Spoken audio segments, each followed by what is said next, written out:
to another episode of TOZ Network. In this episode, I'm going to share a little more about myself and what I do and how I came about to know a little bit more about mindfulness.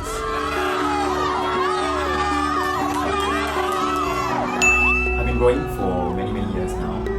I started when I was 14 and I was a national athlete for a couple of years.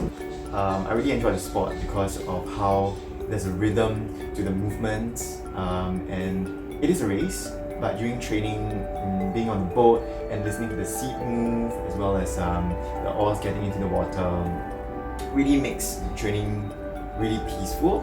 So I retired in December 2018 and my last race was in Myanmar. That was for the ASEAN Uni Games, and this is where I got this shirt from. Wow! So it's a very significant race for me because it's my final race as a competitive national athlete. The first thing you think about when you think of mindfulness is stillness, peace, serenity, and how does that come together with sports, which is very active, and there's pumping, sweating, and there's a lot of physical activity going on. There's no stillness, right? But mindfulness is really to be taken metaphorically. But it also has to do with some stillness in your mind and refocusing your attention to what's happening right now in the present. I didn't know anything about mindfulness when I was still training as a national athlete, so my mindset was really competitive. So it's really about pushing and doing my best and keeping myself really aggressive in terms of my goals. And I like that mindset, I like that competitive mindset. The moment when I retired from the sport, it was very hard adjusting, even when it came to training, because as a coach I needed to do my own training. Even when it came to training, I felt that I was always competitive, even when there's no competition. So much so that if I'm unable to hit a certain timing, for example, I'll start to beat myself up quite hard, because I'm supposed to perform better than everyone else because I'm the coach. So I never understood why I couldn't perform as well as before, until one day I asked myself, okay, so what is my goal when I want to train? I just want to keep fit. There's no reason for me to pressure myself like how I used to, because my focus in life have changed, and also because the intensity and the quantity of training have decreased.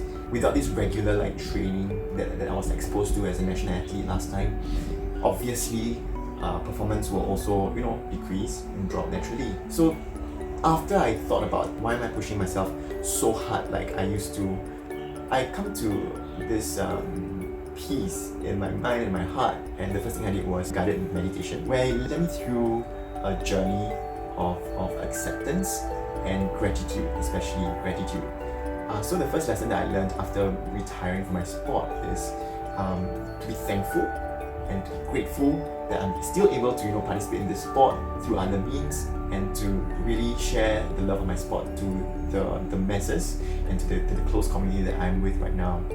So by being grateful through meditation, I've learned to not to expect so much of myself, but just to enjoy what I can do on this machine. So the second post-retirement lesson that I learned is training through mindfulness, which simply means even though I'm actively doing something on the machine or when I'm coaching, I will refocus my attention on breathing and to make sure that I'm always present at that moment.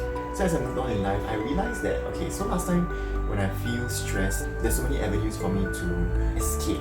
For example, I will I used to smoke last time, I used to drink, and other than those vices, I row as well. I go for runs, long distance runs, and right now it's limited. I know I've cut down on my alcohol, I've stopped smoking, I've quit smoking, and my only excess is this rowing machine right here. And I think it's got to the point whereby I hated rowing so much that I didn't even want to demonstrate anything on the rowing machine when I'm coaching, let alone touch it. And whenever I had to do a training on the machine, I just feel like I dreaded the training program. So number one, after retirement, I felt this difficulty in adjusting in terms of my mindset and how to be less competitive, and subsequently I found joy in being able to row, but that joy kind of transformed to hatred because of how I use the machine and how I use my sport as an escape mechanism. So in some sense, when I understood a little bit more about mindfulness, it really helped me change perspective and how I approach rowing and how I approach dealing with stress. I also started my own ritual whenever I approach training these days. So I'll do a certain warm-up. Executing that ritual, executing that warm-up really allowed me to practice exercise mindfulness because I refocus my attention to the breathing as I execute my warm-up. And I realized that, wow, this ritual really helped me a lot because I didn't approach training with a heavy heart anymore.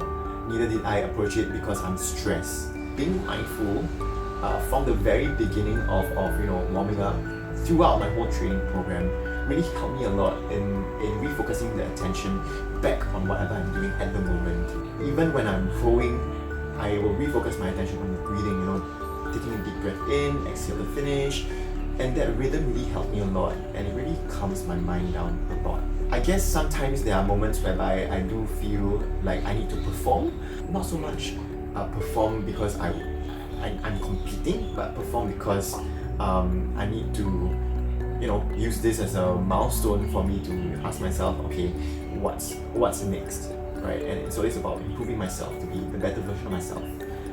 Not so much of I'm gonna hit this timing because I'm gonna win someone. So that's all for this episode, and if you've learned something from my sharings, do like this video and do share it with your friends. So thank you, and I'll see you in the next episode. Ciao.